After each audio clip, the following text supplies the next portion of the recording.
Before the fires, before the massacres, before a crusade was declared against fellow Christians, there was a land that did not yet know it was about to burn. Southern France in the late 12th century was not the rigid, fearful Europe many imagine when they think of the Middle Ages. The region known as Languedoc was something different. It was prosperous, it was cultured, and perhaps most dangerously of all, it was independent. This was not the France of Paris. This was a Mediterranean world.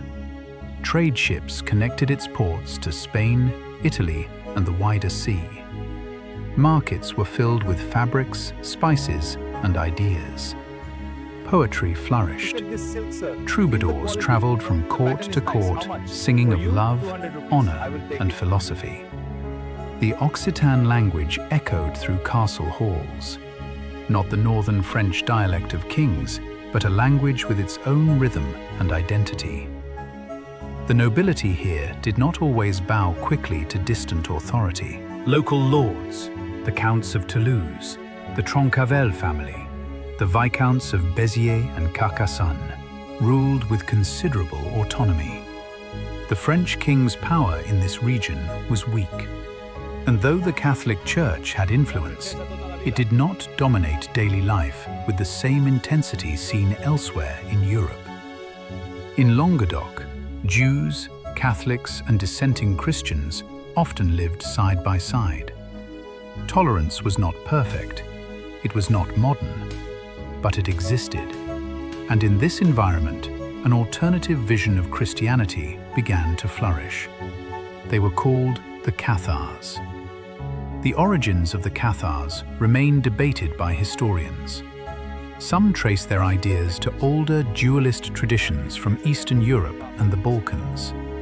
Others argue their beliefs evolved locally. What is certain is this: by the late 1100s, Cathar communities were growing rapidly across southern France. They called themselves good Christians. Their enemies called them heretics. At first glance, they seemed deeply spiritual. Their leaders, known as perfects, lived lives of extreme simplicity. They owned no property. They rejected wealth. They fasted frequently. Many remained celibate. They walked barefoot from town to town, preaching humility and spiritual purity. To ordinary people, they looked more like the apostles of Christ than the wealthy bishops of the Catholic Church. And that contrast was powerful, because by this time, many church officials in Europe lived like feudal lords. Bishops controlled lands, clergy collected taxes. Corruption, nepotism, and political maneuvering were common. The Cathars did not attack the church with armies. They attacked it with example, and that made them dangerous. But their beliefs went further, much further than mere criticism of corruption. The Cathars taught a radical theology. They believed in two principles, one purely good and spiritual, the other evil and material. To them, the physical world, the earth, the body, wealth, even flesh itself, was not created by the true God. It was the work of a lesser, corrupt force, a false creator. The true God existed beyond matter. This meant that everything material was suspect. Power, kingship, war, church buildings, relics.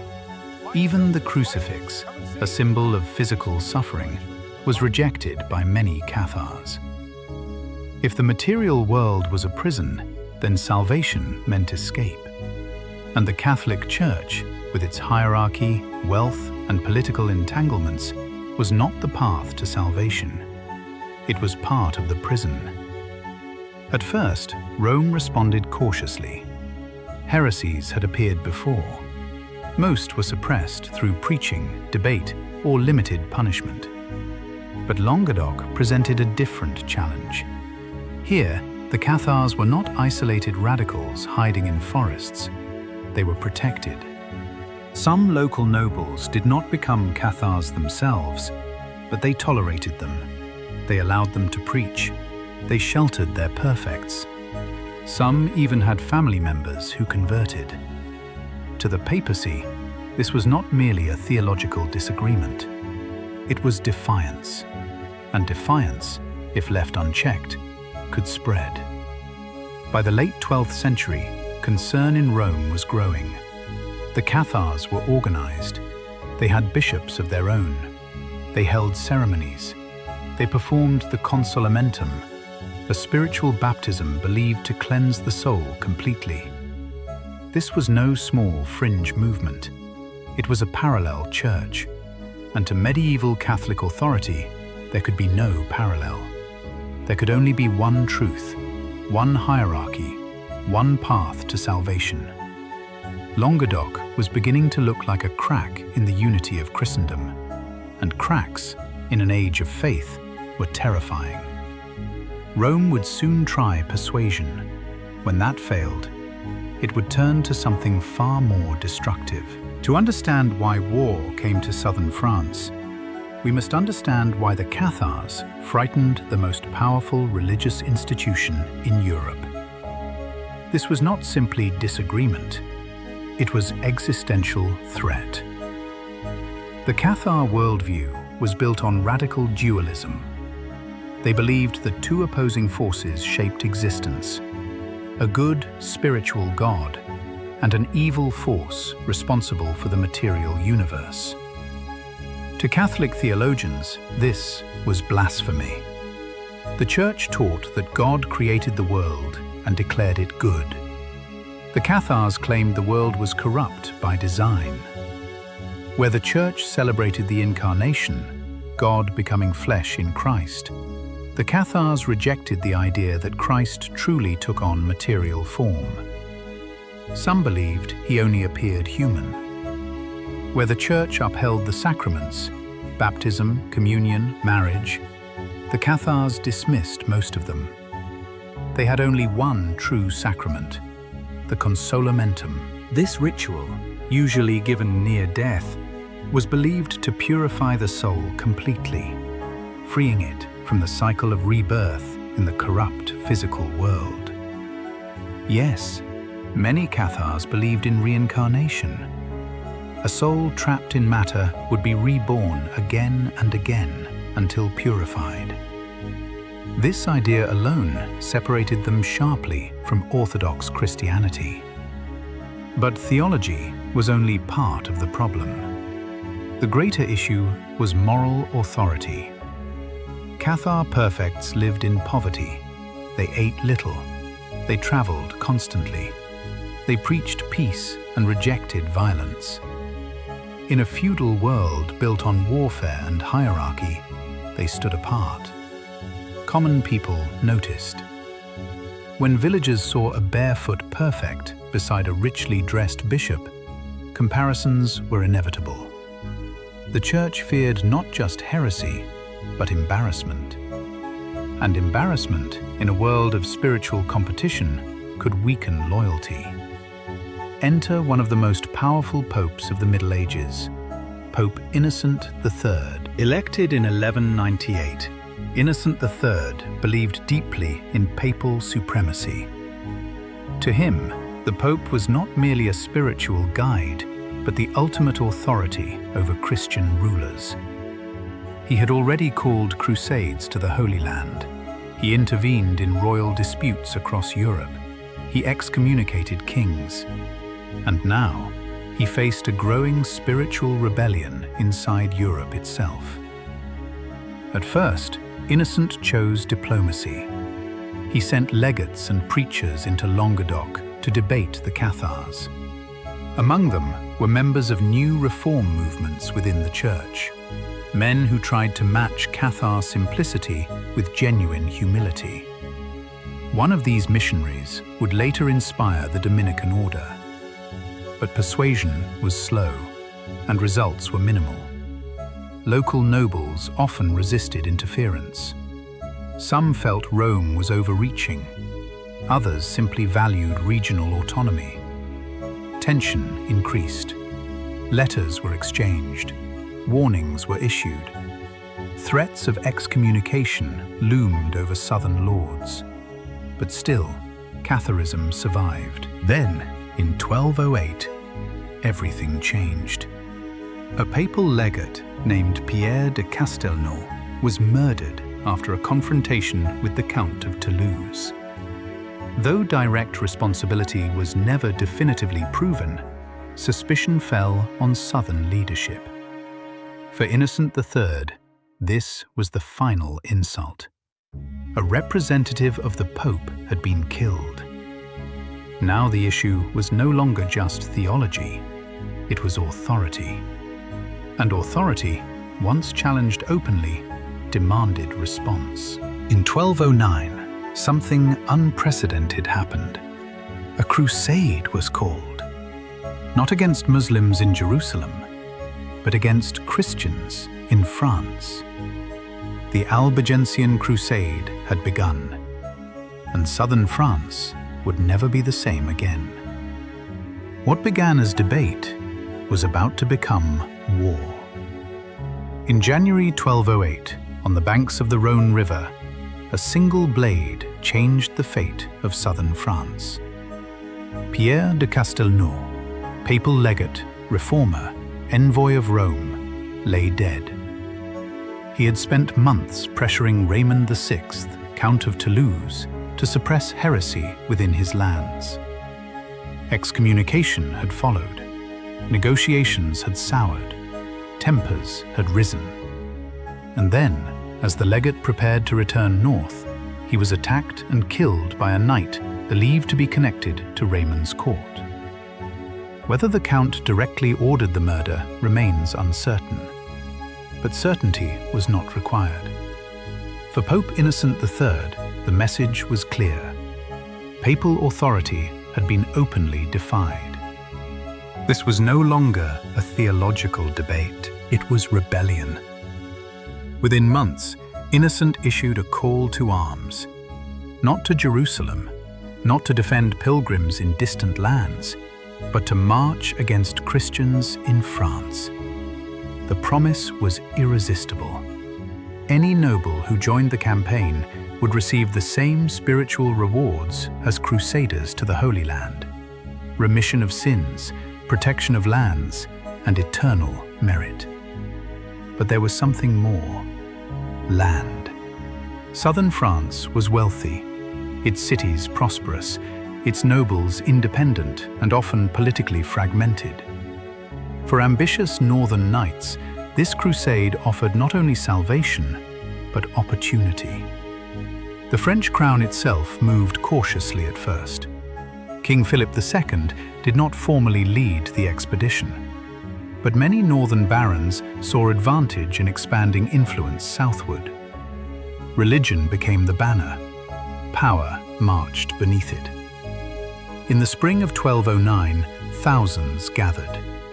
Knights from northern France, soldiers from Burgundy, men hungry for glory, redemption, or plunder. Among them rose a figure who would define the early crusade: Simon de Montfort. A hardened nobleman with experience from the Fourth Crusade, Montfort was disciplined, devout, and relentless. Where others saw political gain, he saw divine mission. By midsummer, the army began its march south, across rivers, through villages, into a land that had not yet understood what was coming. The target was not a battlefield, it was a city. Their first objective was Béziers, a bustling town with both Catholics and Cathars living within its walls. Its ruler, Raymond Roger Troncavel, was young and unprepared for the scale of what approached. Papal representatives demanded the surrender of heretics. The citizens refused. Perhaps they believed negotiation was still possible. Perhaps they believed fellow Christians would not slaughter them indiscriminately. They were wrong. On July 22, 1209, chaos erupted. Accounts differ on whether the assault was planned or spontaneous. Some chronicles suggest a reckless charge by crusaders breached the gates unexpectedly. Others imply calculated brutality. What followed was not a siege, it was annihilation. Men, women, children, Cathars and Catholics alike, were cut down in the streets. Churches offered no sanctuary. The city burned. A chilling phrase would echo through history, attributed to a papal commander when asked how to distinguish heretics from faithful citizens. Kill them all. God will know his own. Whether spoken exactly as recorded or shaped by later chroniclers, the meaning was unmistakable. Mercy was no longer policy. Fear was. By nightfall, thousands lay dead. Béziers was silent, and a message had been sent to all of Languedoc: submission or destruction. After Béziers, resistance faltered, but it did not vanish. The next target stood stronger. Fortified walls, towering gates, a strategic jewel of southern France. Carcassonne, ruled by the young Viscount Raymond Roger Tonquavel, the city symbolized regional independence. Though not a declared Cathar himself, Tonquavel had protected Cathar subjects and resisted outside interference. Now he faced the full force of the crusading host. In August 1209, the army encircled Carcassonne. Unlike Béziers, this would be a siege. The summer heat was merciless. Wells ran dry. Refugees from surrounding villages crowded inside the walls, straining supplies. Montfort and his fellow commanders tightened the noose. No massive assault was necessary. Thirst became their ally. Negotiations began. Tonquavel requested parley, hoping to protect his people. He walked into the Crusader camp under a flag of truce. He never walked out freely again. Seized and imprisoned, the young Viscount was declared deposed. Within months, he would die in captivity, officially of illness, though suspicion lingered. Carcassonne surrendered soon after. Its inhabitants were expelled, stripped of possessions, forced to leave with little more than the clothes they wore. No massacre this time, but humiliation, displacement, erasure. And with that surrender, power shifted dramatically. Simon de Montfort was granted control over the conquered territories. A northern crusader now ruled southern lands. This was no longer merely a religious purge. It was political conquest. The Albigensian Crusade had evolved. It had begun as punishment for heresy. It was becoming a campaign to reshape the map of France. Yet beneath the surface, resistance simmered. The Count of Toulouse still lived. Loyalists still plotted. Cathar perfects still moved quietly among villages. The fall of Carcassonne was not the end.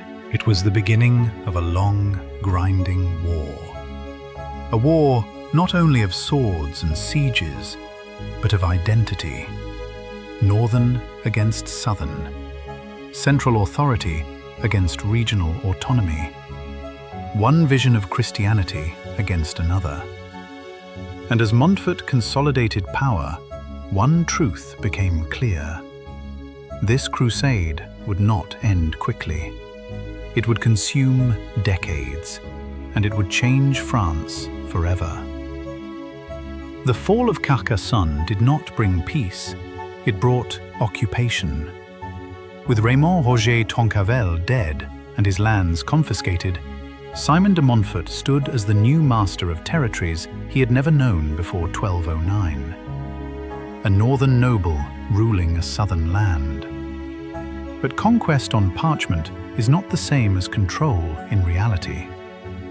Montfort inherited not loyalty, but resentment. The towns of Languedoc were bound by networks of kinship and pride. Many had tolerated Cathars quietly. Others had simply valued their independence. Now foreign knights governed their fortresses, imposed new laws, and claimed taxes. To Montfort, resistance was rebellion against God. To the locals, it was defense of home. The years that followed were brutal and unpredictable. Castles rose and fell in rapid succession. Some lords submitted to the Crusaders to preserve their titles. Others shifted allegiance more than once, calculating survival over ideology. The Count of Toulouse, Raymond VI, moved between diplomacy and defiance. Excommunicated, reinstated, pressured by Rome, and threatened by Crusaders, he attempted to balance his authority against overwhelming force. But Montfort was relentless. In 1210, the siege of Minerve became a symbol of what this war truly meant. The fortress, perched high above ravines, eventually surrendered after its water supply was cut.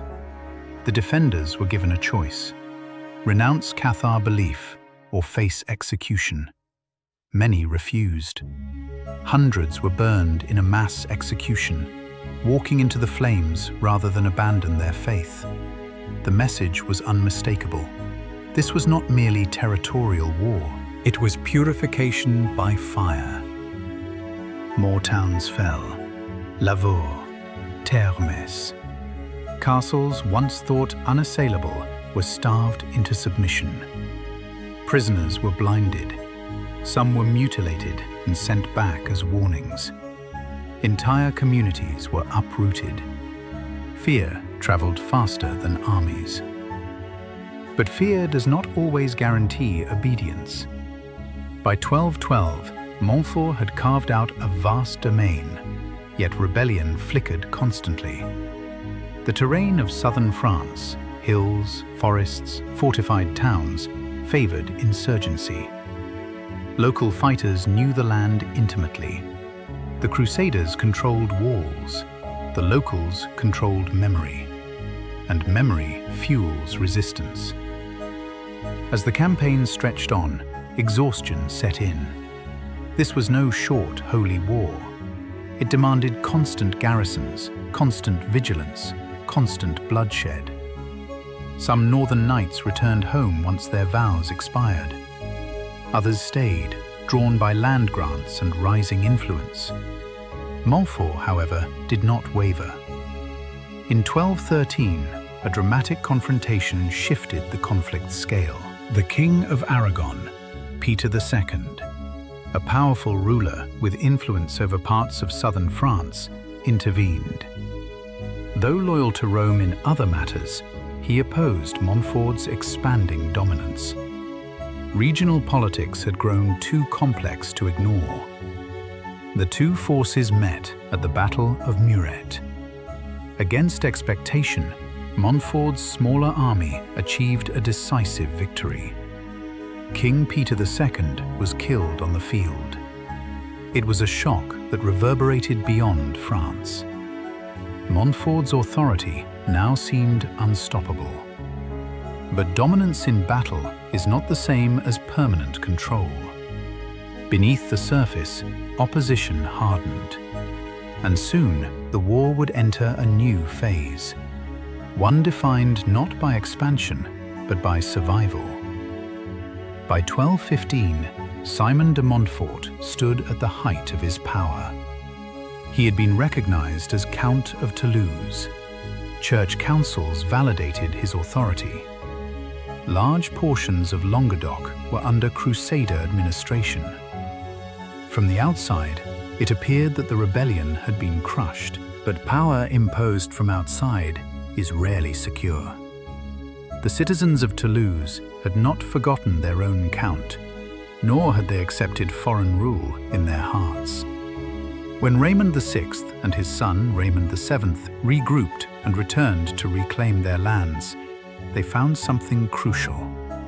The people were ready. In 1216, Toulouse revolted. Montfort was forced into yet another siege, this time not as conqueror, but as besieger, fighting to maintain control over a restless population. The city resisted fiercely. Streets became battlegrounds, supplies ran thin, months dragged on. Then, in June 1218, fate intervened.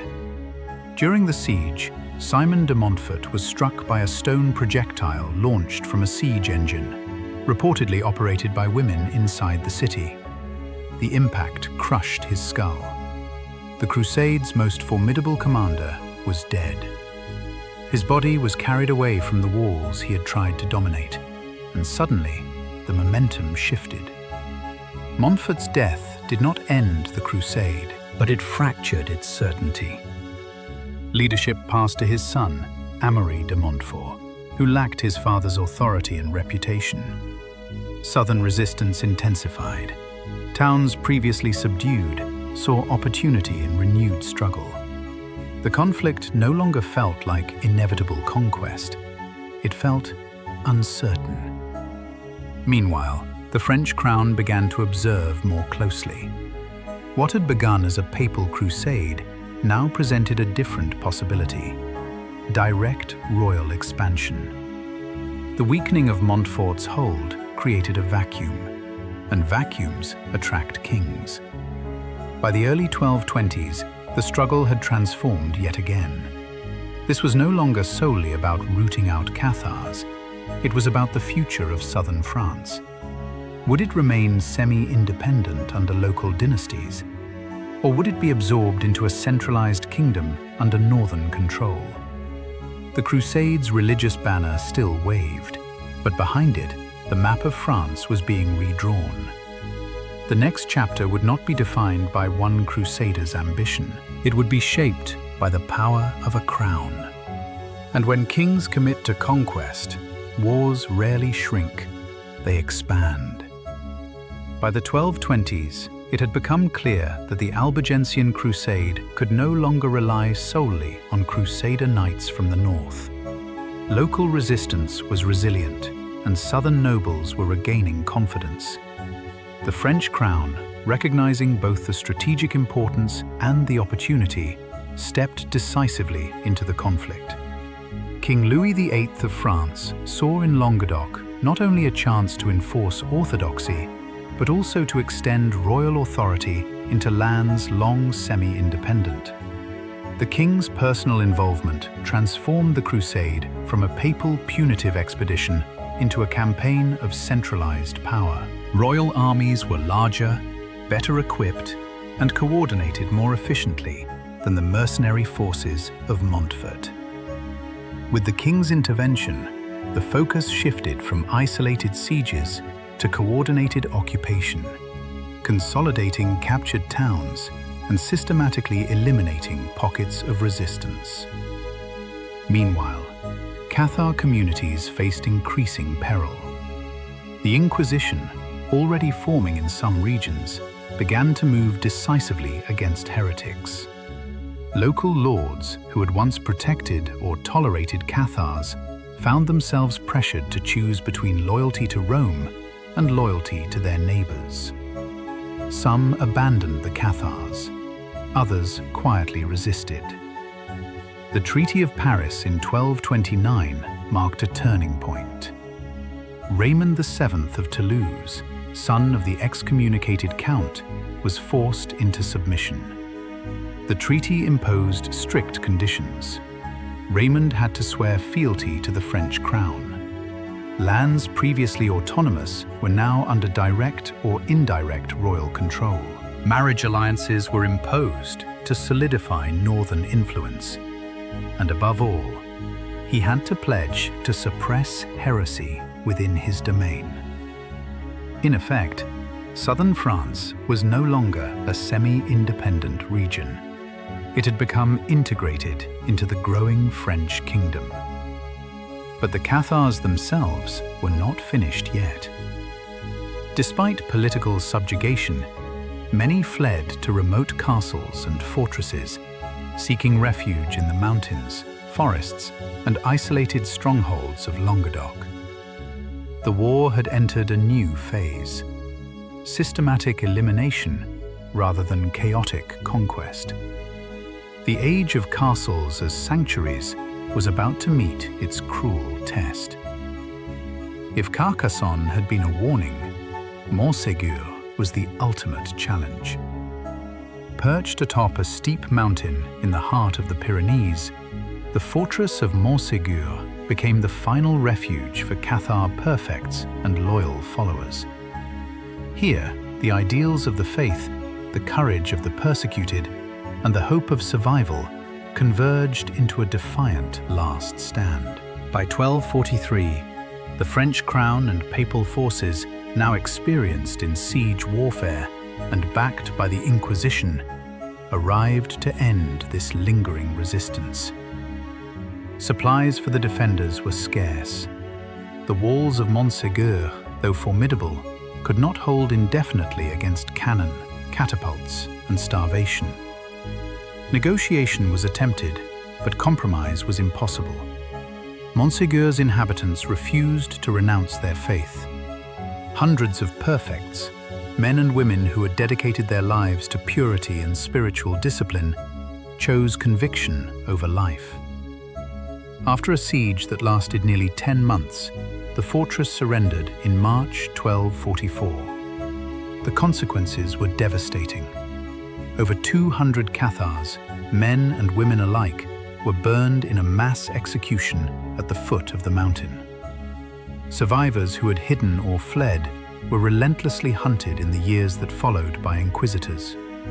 The fortress itself was dismantled, ensuring it could not serve as a refuge again. Montségur was more than a fortress. It was a symbol. The final concentration of Cathar thought, community, and culture in southern France. Its fall represented the systematic eradication of organized Catharism. Yet, even in death, the Cathars left a legacy. Their stories, whispered in the valleys, preserved in secret manuscripts, and immortalized in local memory, would endure. The fortress itself became a haunting reminder of courage, conviction, and the price of defiance in a world dominated by power, authority, and fear. With the fall of Montségur, the organized presence of the Cathars had been extinguished. But the end of fortresses did not erase memory. What followed was decades of slow, relentless suppression, a shadow war waged by the Inquisition and royal authorities. The Inquisition, formally established by the papacy, became the instrument of absolute control. Its agents moved from village to village, questioning, interrogating, and punishing anyone suspected of heresy. Fear was constant. Friends betrayed friends. Families were torn apart. Confessions were often extracted under duress. Sentences were brutal, and punishment was public. Entire towns that had once sheltered the Cathars were reshaped. Churches and monasteries replaced abandoned homes. Symbols of Catharism were destroyed or repurposed.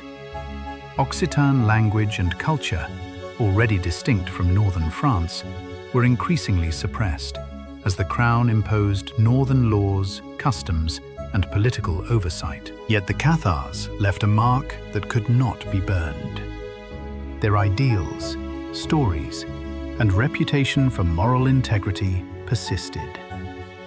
Local folk continued to recount tales of the perfects' courage, humility, and refusal to compromise their faith. These stories traveled quietly, whispered in families, recorded in secret manuscripts, and sometimes preserved in folk songs.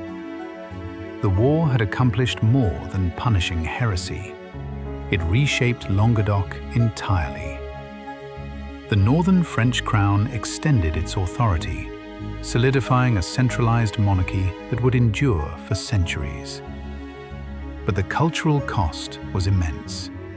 A unique society, tolerant and independent, had been replaced by conformity and control.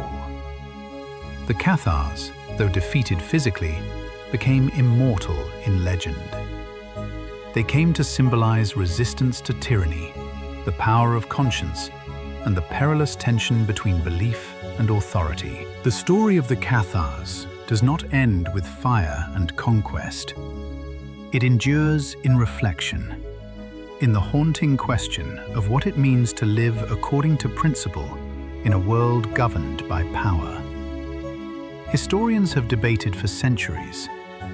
Were the Cathars a spiritual revolution, a threat to political authority, or simply a community caught between larger forces they could not control? The answer is complex. They were all of these things. After Montségur, remnants of Cathar belief persisted in small, hidden communities. Some fled to remote valleys or across the Pyrenees. Others secretly blended into ordinary Christian life, preserving fragments of rituals, ideas, and values. Yet, over time, the organized faith disappeared. What survived was story, symbol, and cautionary memory. Languedoc itself bore the scars. Cities rebuilt after sieges carried the weight of history. Nobility aligned with northern powers. Religious and cultural homogeneity replaced pluralism. The Crusade had strengthened the French monarchy, expanded papal influence, and demonstrated that ideology could justify conquest. And yet, in the shadow of those events, the Cathars' legacy became something greater than politics, a testament to the courage of conviction, the cost of dissent, and the fragility of tolerance. Their story reminds us that faith and identity are worth defending, even when the world turns violently against them. In the end, the Dark Crusade in France is not only a tale of war and massacre. It is a story of human resilience, moral courage, and the haunting echoes of a culture and belief system extinguished, but never forgotten.